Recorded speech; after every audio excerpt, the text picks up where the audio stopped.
O kapakabatid-batid mo, kapwa tayo Pilipino. Ang kulay mo siyang kulay ko, kapamilya mo, kapuso mo. Maging anuman ang reliyon o kinikilalang Panginoon, basta wag na wag kakalimutan na sa itaas ay lumingon. Matutong manalangin, makinig sa awitin, na ika'y hindi maligaw, kay ama wag bibitaw sa matuwid na galaw. Anuman ang iyong relihiyon, basta sa Diyos ang iyong misyon. Romano, Katoliko, maging Iglesia ni Cristo, Muslim at Kristiyano, kahit hindi Pilipino, basta sa paningin ni Ama magkakapantay tayo.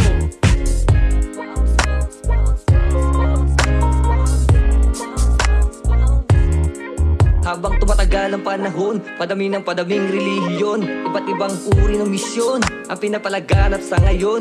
Dito sa mundo natin, may kanya-kanyang layunin upang makamit ang mithiin, ngunit wag sanang lilimutin. Matutong manalangin, makinig sa awitin, na ika'y hindi maligaw, kay ama wag bibitaw sa matuwid na galaw. Anuman ang iyong relihiyon, basta sa Diyos ang iyong misyon. Romano, Katoliko, maging Iglesia ni Cristo, Muslim at Kristiyano, kahit hindi Pilipino, basta sa paningin ni Ama magkakapantay tayo.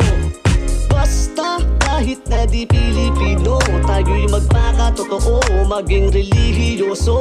At sana ang lahat ay nagkakaisa sa di kanya-kanya, walang sasamba sa pera. Halika na at sumama sa magandang gawain.